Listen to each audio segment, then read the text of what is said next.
what if that self-improvement plan that you came up with is really just a self-rejection plan with better branding?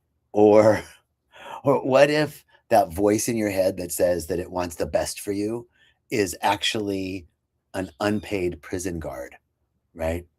This is what I want to talk to you about today. I want to talk to you about the inner war that we call growth. The inner war that we learn to call growth. Hi, Susan. Love you, baby. It's so good to see you.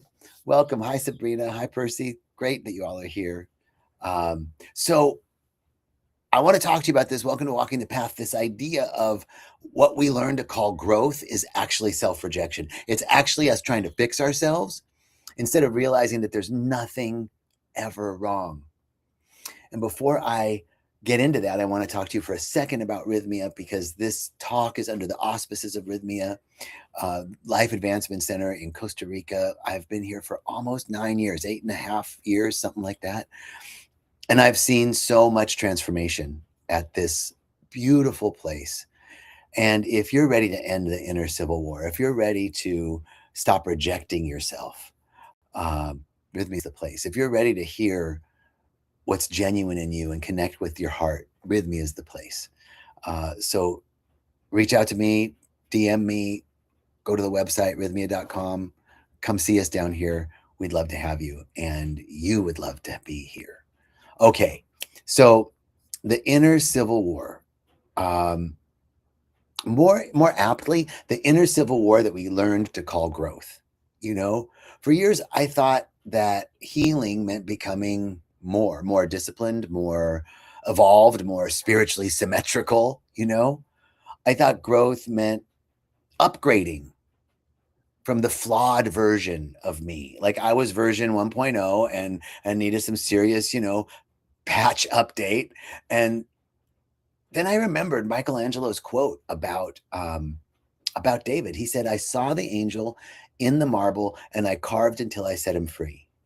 You know, he didn't say, "I built David from scratch because marble's trash." He didn't say the figure.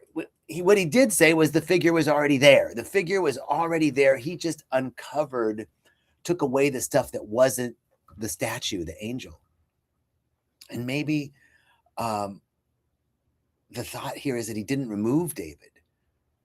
And that's very different, because maybe this path of growth and expansion isn't about improving yourself or myself. It's not about us improving. It's not about us becoming better, more disciplined, more focused, more spiritual. It's really about us uncovering what was never broken in us to begin with, what was never wrong. There's something in us that was never broken, never wrong. And this is the trap, right? Because my desire to heal quietly turned into an attack.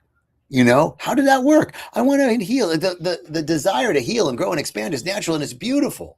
How does that beautiful idea turn into an attack? Because it's coming from the idea that I'm trying to fix myself from the assumption that there was something wrong with me. And it's really subtle.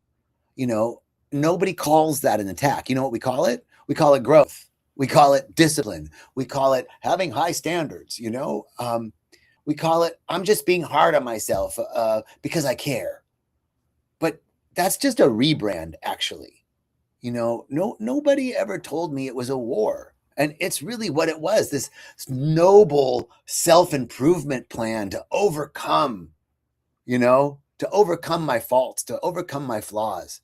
Very spiritual, gold star spirituality. You know what I mean? But over time, I noticed something, that the version of me was never quite there. I never quite arrived.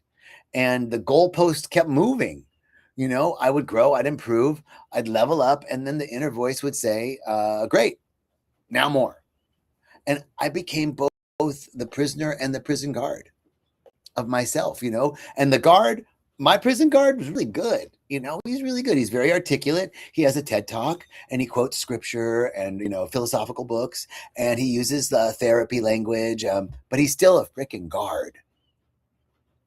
it's still an idea that I need to improve or fix or change something about myself, which is ultimately self-rejection. And Carl Jung says it very clearly. We cannot change anything unless we accept it. Let me repeat that. We cannot change anything unless we accept it. Condemnation does not liberate. Hear that. Condemnation doesn't liberate. Condemnation doesn't heal. It oppresses. When I condemn myself, I think I'm being hard on myself so I can just, move forward, but I'm actually oppressing myself. It's like inside my head. It can produce compliance and it can even produce temporary change, like duct tape. You know what I mean? Like it's a temporary fix, but not permanent. It works for a little while, but it ain't going to stick around for long. No, but it does not produce integration. It does not reunite with something that here's the thing, you cannot reunite with something that you're actively at war with. When I'm condemning myself, critiquing myself, I'm at war with myself.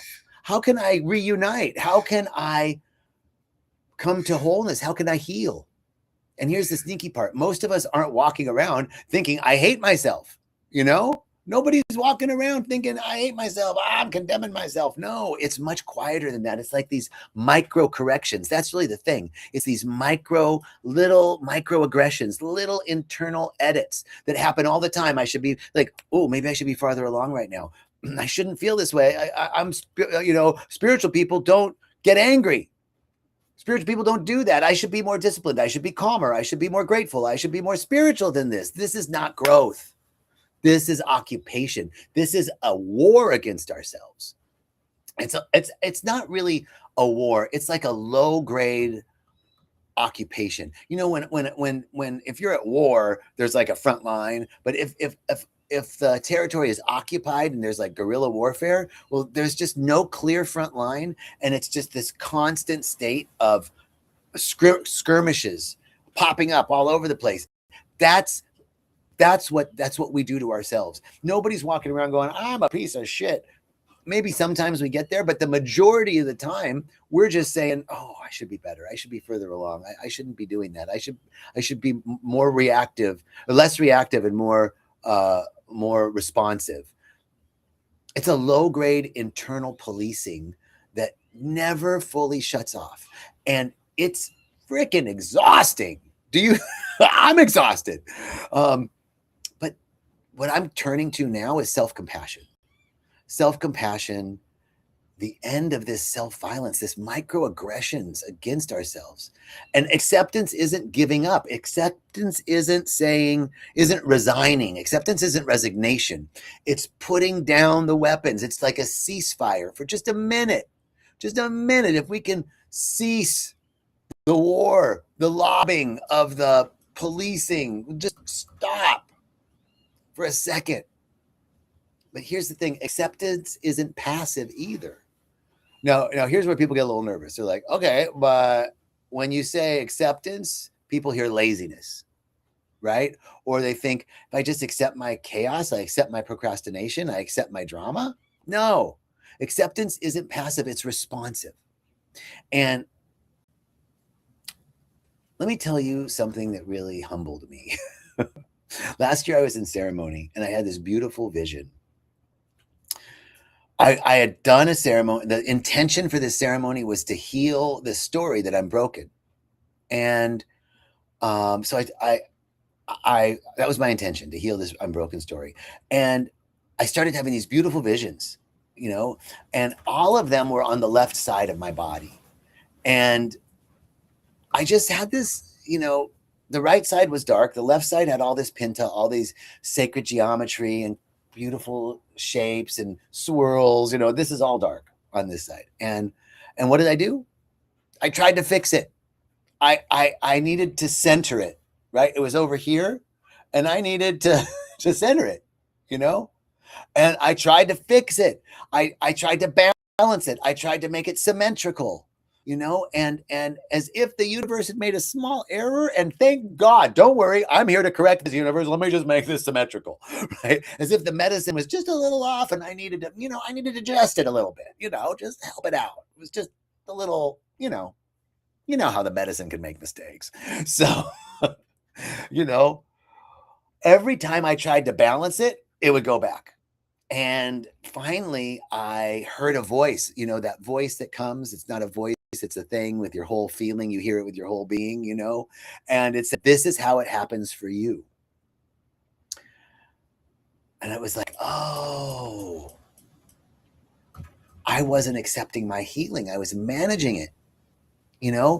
I confused harmony with symmetry. And I think about Alexander Calder's mobiles. If you haven't, I'm talking about the mobile, like the little mobile that sits over the crib and it's, totally symmetrical. I think of Alexander Calder's mobiles. And he's an artist, a sculptor. There's a mobile hanging. The Calder Tower is hanging in the National Gallery of Art in Washington, D.C. And it's this huge structure, and none of it's symmetrical. It doesn't look like the mobile above the baby's crib, right? And it's this like very non-symmetrical, asymmetrical structure. It's ginormous, and if you touch one part of it, the whole thing like and balances again, but it doesn't balance in this way of symmetry, but it's balance. Right? It's these massive hanging sculptures. Nothing matches, nothing lines up, nothing is centered, and yet they're exquisitely balanced. And it's not fixed, it's not frozen, it's always adjusting, right? It's always moving. And that's where I saw that balance is dynamic. Balance is not a fixed point. Balance is dynamic. Acceptance is dynamic. And it's lapse. It's to be responsive, right? Our balance is responsive to the current circumstances and conditions, not because there's anything wrong, but because we're alive. Life is going to change and we're going to have to respond. It's how are we responding? And our responsiveness, it's this acceptance. Like there's nothing wrong with me. I'm asymmetrical, but I'm balanced. Don't confuse balance with symmetry. Don't confuse symmetry with balance. Balance can be asymmetrical. And this reminds me of something Pema Chodron in her book, Start Where You Are. She talks about Buddha, and that Buddha is not this historical figure that's, super spiritual, but that Buddha means awakened consciousness. It means awakened awareness. And awareness itself, the part of us that can hold experience without judgment. This is key. This is what responsiveness is. It's being able to hold experience without judgment. So she talks about this, and then I kind of extrapolated from that, put a Buddha on it. The idea is that there's not one part of you or me that doesn't deserve to be accepted, to be loved. Even the parts we don't like, especially the parts that we don't like, especially the parts that we think are the worst parts of us, the parts we don't want anybody to see, and we'd be terribly embarrassed if they found out. Those are the parts that we have to love completely and unconditionally. Love and accept those parts. And we can love and accept those parts. That's putting a Buddha on it, right? So let's say I had a beautiful lunch today with eggs and salad and lentils and hummus. Well, that's a lot of beans. So if I ate too much of those lentils and hummus and I start farting in the middle of walking the path, that's farting Buddha. If I intend to be responsive and somebody says something and I blow up, I'm angry Buddha. If I walk out here and fall on my face, that's fall on my face Buddha. If I say something stupid in here and embarrass myself, there's Buddha who said something stupid and embarrassed himself. There's not one part. So putting a Buddha on it means like I'm putting my awareness on it, and it makes it a little easier to accept that's part of my nature and there's nothing wrong with it, right? put a Buddha on it. In meditation, when my mind wanders or something uncomfortable comes up, I put a Buddha on it. Just that's my Buddha nature. There's nothing wrong. There's nothing that doesn't belong. There's nothing that doesn't belong. There's nothing that can't be accepted about you, that you have to accept that. And when that inner critic shows up, put a fucking Buddha on it, baby. You know, comparison flares up, put a Buddha on it. Shame arises, put a Buddha on it. I'm going to put a Buddha on it. I'm going to put a Buddha on it. I want you to put a Buddha on it, all right? Awareness without correction. That's it. Awareness without correction. Everything belongs. I'm just bringing my awareness to it. And without turning it into a self-improvement, project. Because here's what I've learned. That the psyche recognizes itself when it's not under attack. Integration happens when things are peaceful, when the fighting stops, and not when I finally get it right. It's when I stop making myself wrong. Ooh, that's good. It's not when I finally get it right. It's when I finally stop making myself wrong. That's acceptance. That's putting a Buddha on it. So here's an experiment for you this week. Notice where the inner war shows up. Thank you, Dorota. It's always great to see you, sweetheart. Notice where the inner war shows up. Where is it in your body? Is it about your body? Does the inner war show up about your body? Oh my God, my body. Or about your productivity? Or is it about your timeline? I'm behind. Is it about your relationships? Where does this inner critic show up? I should be better. I should be thinner. I should be more spiritual. Where does it show up? Does it show up in your comments and thoughts about your body? Does it show up in how far along you are in comparison to others? Does it show up when you feel like you're behind, not being productive enough, not being focused enough, not being clear enough? Where does it show up? And when you feel that small internal tightening, the inner critic, instead of correcting yourself, Buddha on it, baby. I'm going to tell you, put Buddha on it.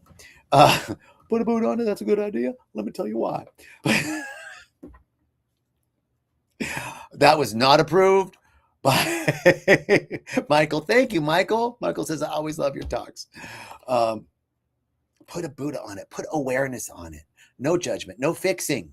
No judgment, no fixing, just presence. Just awareness without judgment. And it becomes less a war. And when the fighting stops, you might be surprised at how now.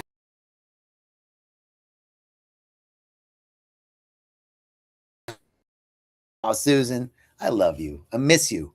All right. Buddha on so little time, so much to do. Put a Buddha on that shit. Yes, Selena. I love it. Okay. Many blessings. I'll see you guys next week for our next Walking the Path. Thank you so much for joining. Many blessings. Ciao.